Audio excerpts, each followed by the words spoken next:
Subscribe now and press the bell icon. Never miss an update. Hello बच्चों, नमस्कार। स्वागत है आप सभी का।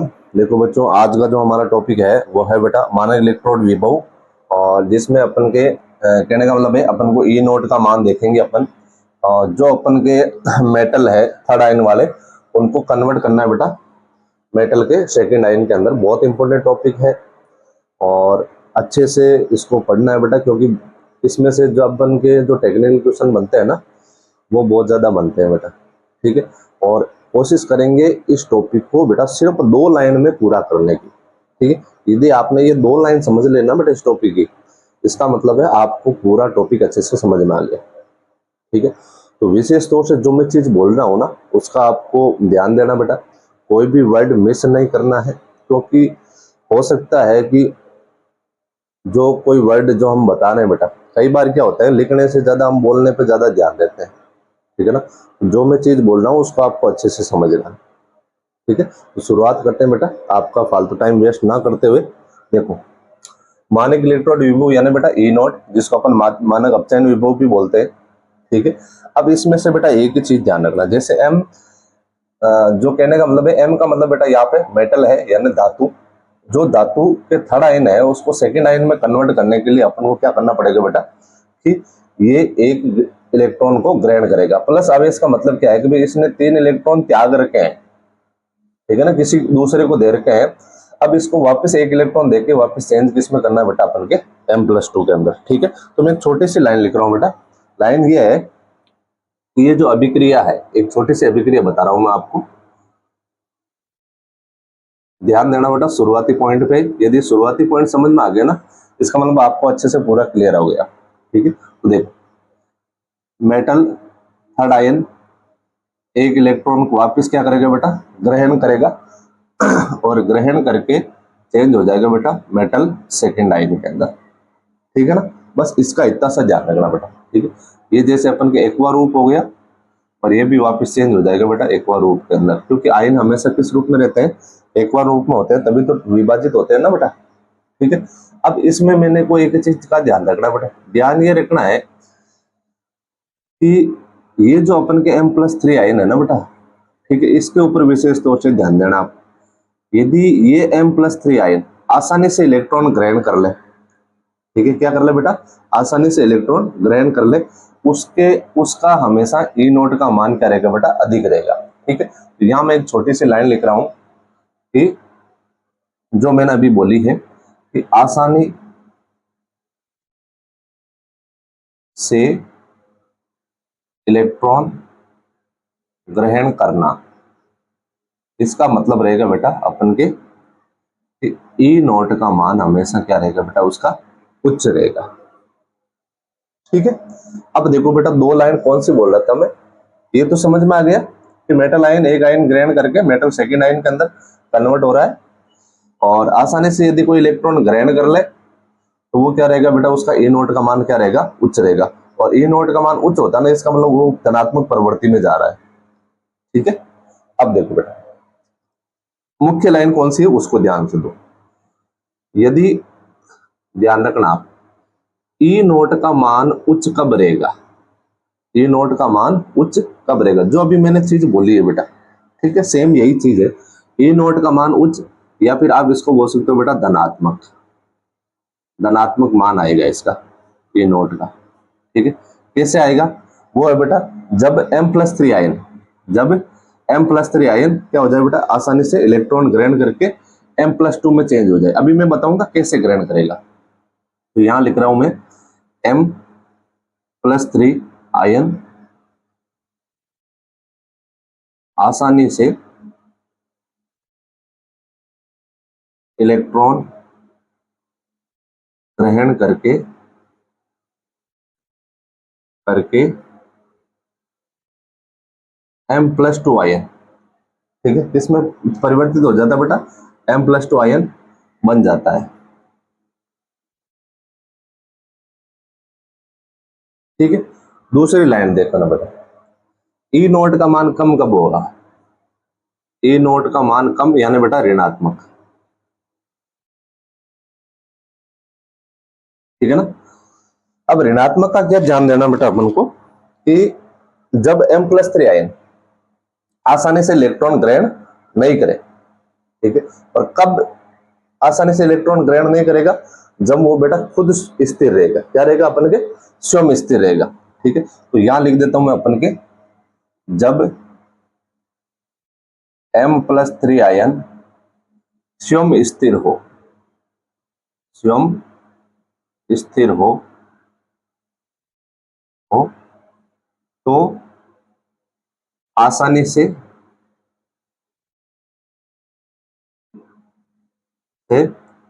इलेक्ट्रॉन ग्रहण करके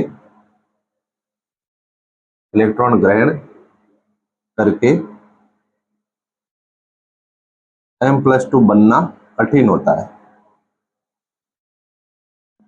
ठीक है। अब कठिन कब होता है बेटा, ध्यान रखना, यहां स्थिर का मतलब क्या है, ठीक है। अभी अपन पढ़ कौन सा रहे ब्लॉक बेटा, डी ब्लॉक पढ़ रहे हैं ना। डी ब्लॉक में देखो, यदि अपन के जब किसी भी एलिमेंट का, चाहे वो आयन हो और चाहे वो उदासीन हो, क्या हो बेटा, आयन हो या उदासीन हो, यदि उसके इलेक्ट्रॉनिक विन्यास लिखते समय अंतिम उपकोष में D0 हो या D5 हो और या D10 हो, ठीक है, तो वो रहेगा बेटा अपन के स्थाई,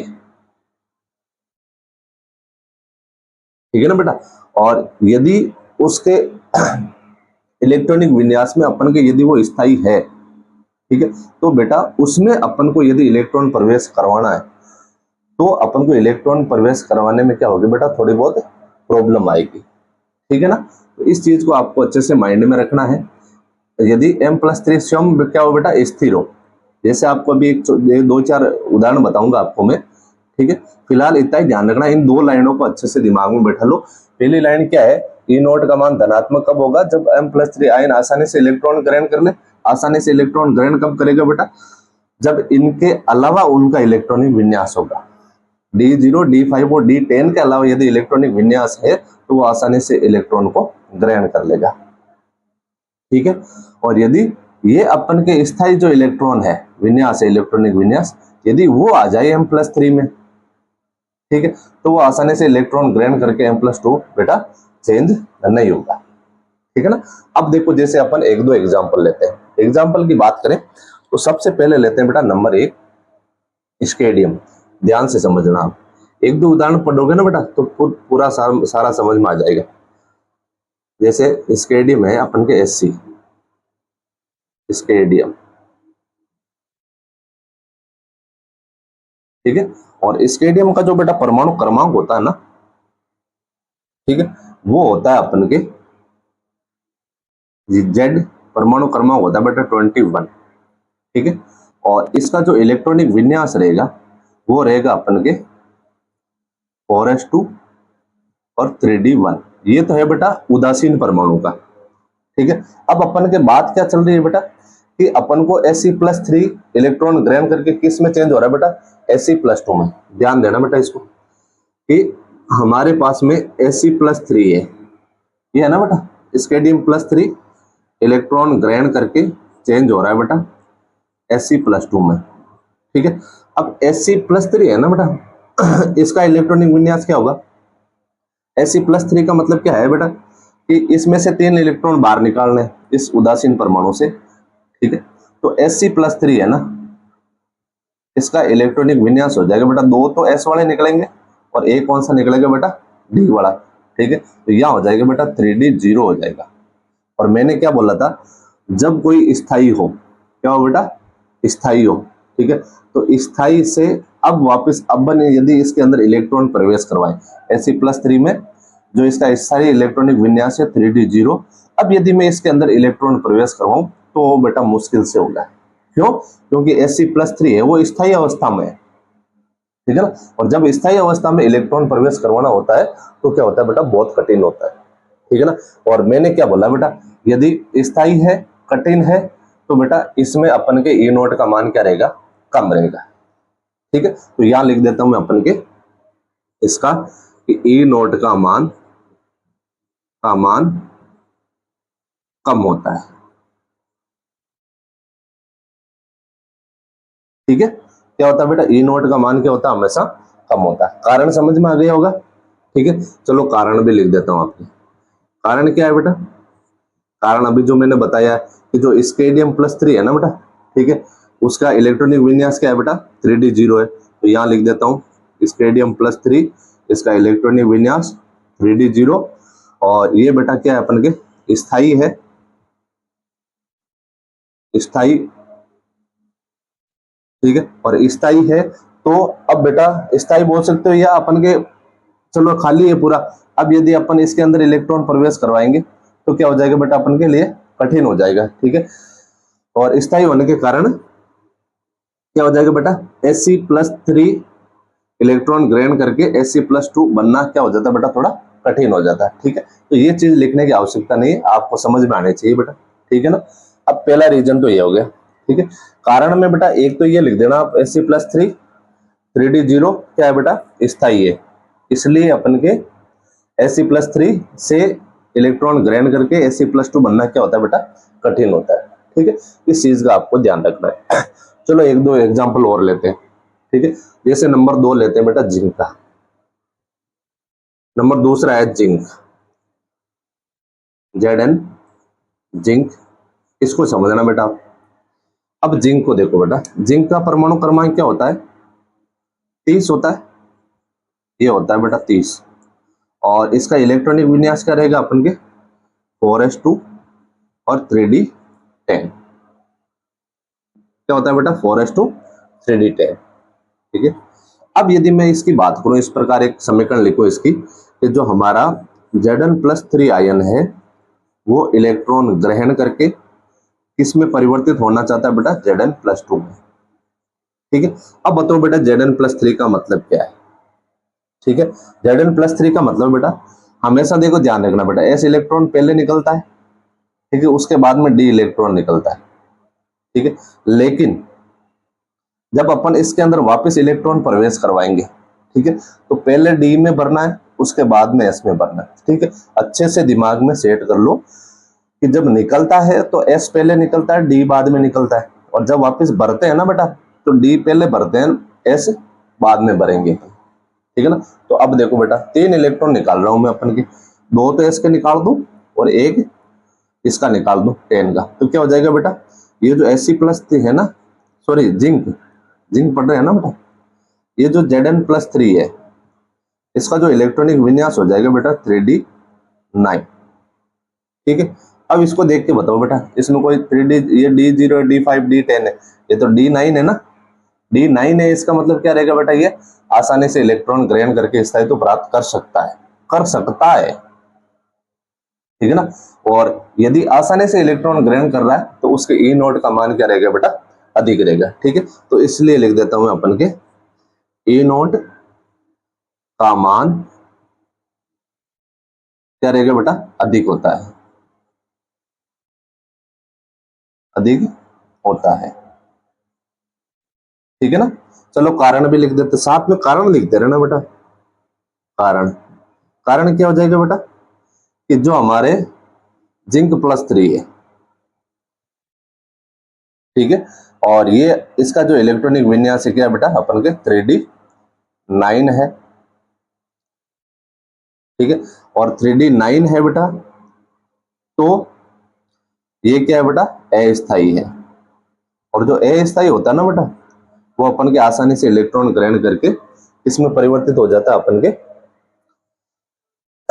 Zn+2, या आप जिसको बोल सकते हो बेटा धातु का सेकेंड आयन। ठीक है, ये हो गया दूसरा। चलो और करते हैं एग्जांपल। चलो अब लेते हैं बेटा मैग्नीज का, ध्यान देते रहना बेटा। नंबर 3 मैग्नीज, मैग्नीज, मैग्नीज को देखो बेटा, मैग्नीज का परमाणु क्रमांक कितना होता है, 25 होता है। ठीक है, और 25 के लिए इसका इलेक्ट्रॉनिक विन्यास हो जाएगा बेटा 4s2 और 3d5। 4s2 क्या हो जाएगा बेटा, अपन के 3d5। ठीक है, अब देखो इसका, इसका भी अपन यही बनाते हैं बेटा, कि भाई हमारा मैग्नीज का थर्ड आयन एक इलेक्ट्रॉन ग्रहण करके किसमें चेंज हो रहा है बेटा, Mn+2 के अंदर चेंज हो रहा है। ठीक है, अब 3 इलेक्ट्रॉन निकाल दो बेटा, पहले तो 2 इसके निकाल देते हैं, 1 इसका निकाल देते हैं, और Mn+3 का मतलब हो जाएगा बेटा 3d4। क्या हो जाएगा बेटा अपन के 3d4, 2 इलेक्ट्रॉन s वाला और 1 इलेक्ट्रॉन d वाला, 3d4 हो गया बेटा। तो इसमें तो है नहीं d0 d5 d10 है बेटा, ठीक है ना। तो 3d4 है, इसका मतलब क्या है बेटा, अस्थायी है, और अस्थायी होता है ना बेटा, उसका ई नोट का मान क्या होता है, हमेशा अधिक होता है। ठीक है, तो यहाँ हो गया ना बेटा बात ये। चलो इसके सामने आगे लिख देता हूं मैं अपन के अस्थायी विन्यास। ठीक है ना बेटा, अस्थायी विन्यास का मतलब है अपन के, चलो यहाँ लिख देता हूँ मैं ऊपर, ठीक है ना, ध्यान रखना बेटा, D1 से D4 और D6 से D9, ठीक है ना, इसका ध्यान रखना बस। अब उम्मीद करूंगा आप गलती नहीं करोगे बेटा। ठीक है, अब देखो बेटा इसका ई नोट का मान क्या हो जाएगा, अधिक होगा, तो यहां लिख देते हैं इसके ई नोट का मान अधिक होता है, अधिक होता है। ठीक है, कारण क्या हो जाएगा बेटा, कारण तो वही अपन के Mn+3 क्या है बेटा, Mn+3 है बेटा 3d4, और ये है बेटा अस्थायी इलेक्ट्रॉनिक विन्यास, अस्थायी इलेक्ट्रॉनिक विन्यास। ठीक है, या अस्थायी भी लिख सकते हो बेटा, अस्थायी विन्यास। ठीक है ना, तो पूरा लिखो या कोई दिक्कत नहीं, ऐसे चल जाएगा इसमें। ठीक है, चलो एक आध उदाहरण और करते हैं बेटा। ये तो हो गए स्केडियम, जिंक और मैग्नीज। अगला उदाहरण लेते हैं अपन, अगला उदाहरण है अपन के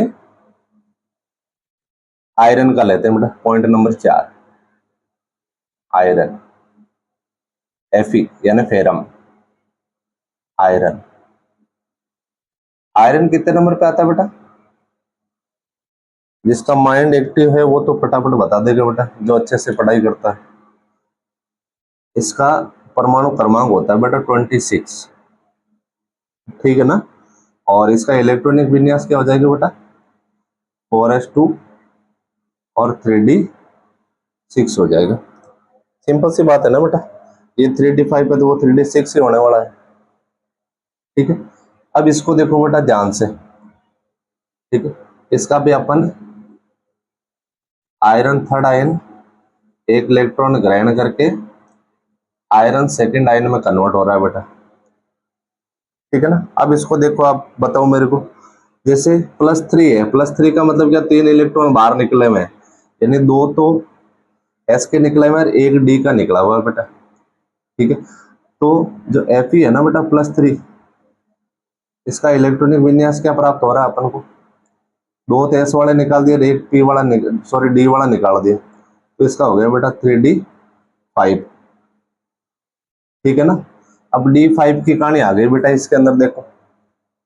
ठीक है, D5 ही है ना बेटा, D5 मतलब बेटा ये तो स्थिर है, आसानी से इलेक्ट्रॉन ग्रहण करने वाला ही नहीं है। ठीक है, और आसानी से इलेक्ट्रॉन ग्रहण नहीं करेगा तो M+2 बनना क्या हो जाएगा, कठिन हो जाएगा, और M+2 बनना कठिन हो रहा है, इसका मतलब इसके ई नोट का मान क्या रहेगा बेटा अपन के ऋणात्मक रहेगा। ठीक है, तो इसका लिख देता हूं मैं अपन के ई नोट का मान ऋणात्मक।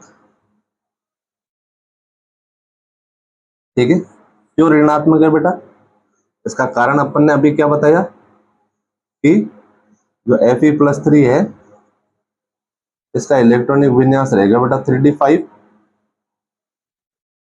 चलो 5 अच्छा सा लिखे, 3d5 है ना बेटा, और 3d5 क्या है बेटा अपन के स्थायी विन्यास है, या फिर अपन के स्थायी तत्व हो गया, स्थायी विन्यास। ठीक है ना, ये इसका कारण हो गया बेटा, और जब स्थायित्व की बात आ जाती है ना बेटा, ठीक है। स्थायित्व वाले को हिलाना बहुत मुश्किल होता है, और जिसका कुछ स्थायित्व नहीं डोलता रहता है इधर उधर, ठीक है, उसको तो कोई भी पकड़ के बाहर फेंक सकता है, बाहर से अंदर ला सकता है, ठीक है ना। इस तरह वाले वेल्ले होते हैं बेटा। अब देखो बेटा पांचवा, ये थोड़ा इंपॉर्टेंट है बेटा। इंपॉर्टेंट इसलिए है कि ये अपवाद है, ठीक है ना। अपवाद है, इसका मतलब क्या है, ये कुछ गड़बड़ी करेगा बेटा, सीधा काम तो करने से रहा।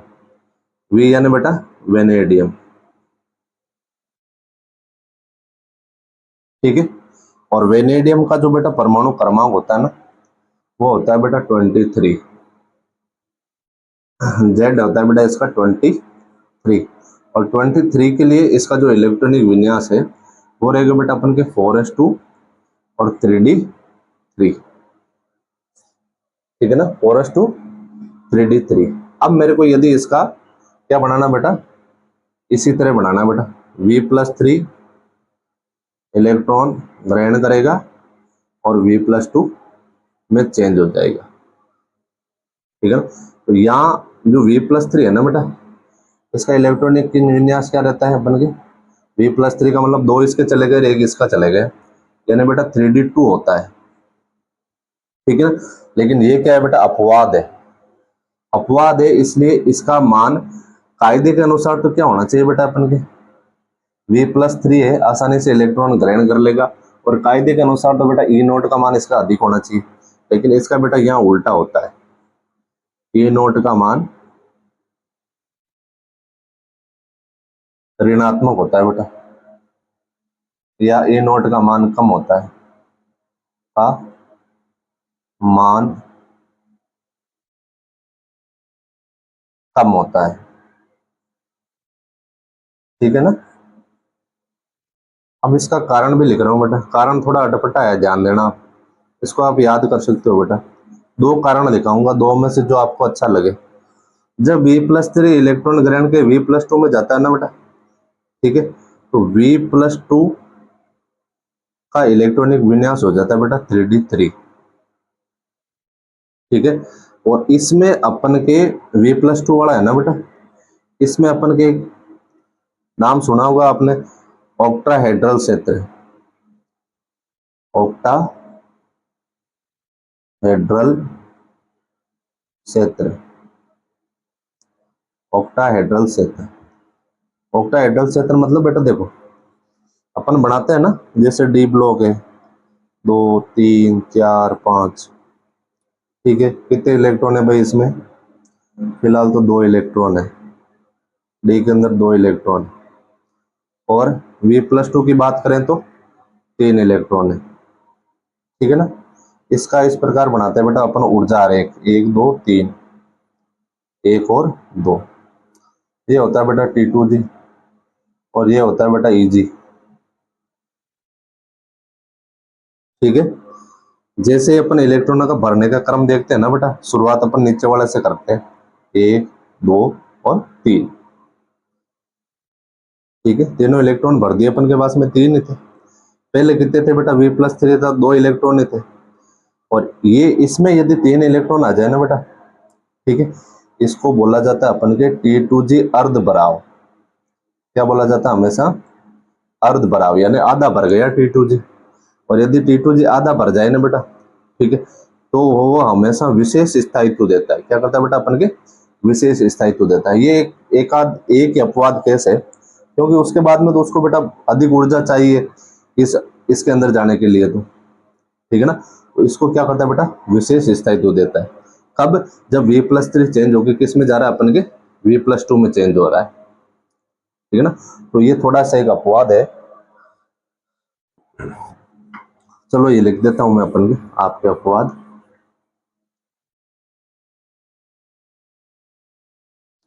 अपवाद करेगा बेटा, ऑक्टाहेड्रल क्षेत्र में जो डी ब्लॉक है उसका जो T2G है बेटा, उसके हैं बेटा 3 इलेक्ट्रॉन, ठीक है।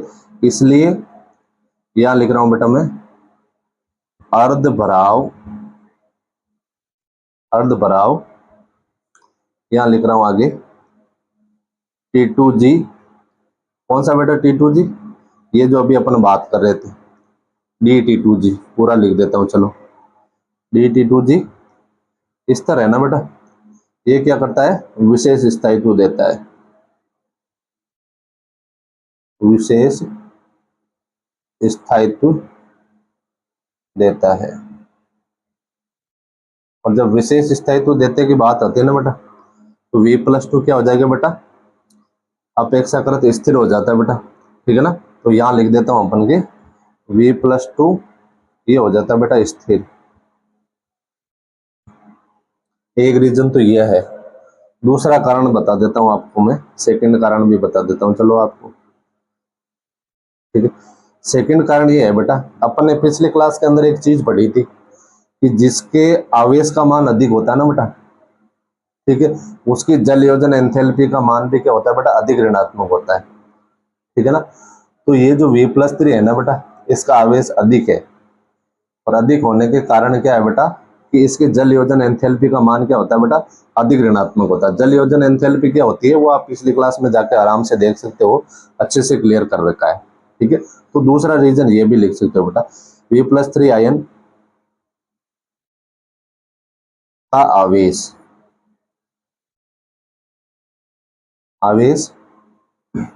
+3 अधिक होने के कारण, अधिक होने के कारण उसकी जल योजन एंथैल्पी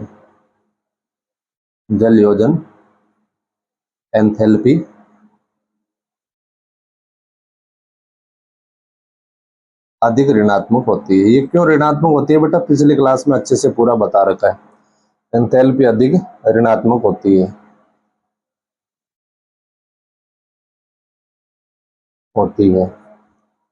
ठीक है ना। ये दो रीजन लिखा दिए बेटा आपको। इन दो रीजनों में जो आपको अच्छा लगे ना वो आप एग्जाम में लिख के आना बेटा, ठीक है। एज इट इज उतारना है, जैसा मैंने बताया ना वैसे वैसे उतारोगे तो बेटा आपका कोई भी आधा नंबर भी नहीं काट सकता, ठीक है ना। पूरा एनसीईआरटी बेस है, ठीक है। तो मानक इलेक्ट्रोड विभव A0 का मान धातु थर्ड आयन से किस में चेंज करना है बेटा, सेकंड आयन में। इसमें आपको बताया था बेटा मैंने कि जो आसानी से इलेक्ट्रॉन ग्रहण कर ले उसका A0 का मान क्या रहेगा बेटा, अधिक रहेगा, धनात्मक रहेगा, ठीक है। दूसरा बेटा A0 का मान यदि कम होगा तो किस कंडीशन में होगा, जब M+3 क्या हो बेटा, स्वयं स्थिर हो, ठीक है। जैसे D0, D5, D10, ठीक है ना, ये स्थायी है ना बेटा, ठीक है। और अस्थायी वाले कौन से है बेटा, D1, D2, D3, D4 और D6, D7, D8, D9, ठीक है ना। तो ये सारी चीजें हैं बेटा, ठीक है। तो दो टॉपिक हो गए अपन के बेटा, एक तो पढ़ाया था मैंने M+2 का M में चेंज, ठीक है, और एक हो गया बेटा M+3 का M+2 के अंदर, ठीक है। तो ये आप अच्छे से क्लियर कर लेना बेटा, इसमें से एक आध छोटा क्वेश्चन तो आ ही जाता है, ठीक है। आ जाता है, क्या है कि पिछले 2-3 साल से नहीं पूछ रहे क्या, तो इसके बहुत ज्यादा चांस है, इसलिए आप इसको इंपॉर्टेंट लगा सकते हो बेटा, ठीक है। आप इसका स्क्रीनशॉट ले लो। मिलते हैं बेटा नेक्स्ट क्लास में। Thank you, visit again.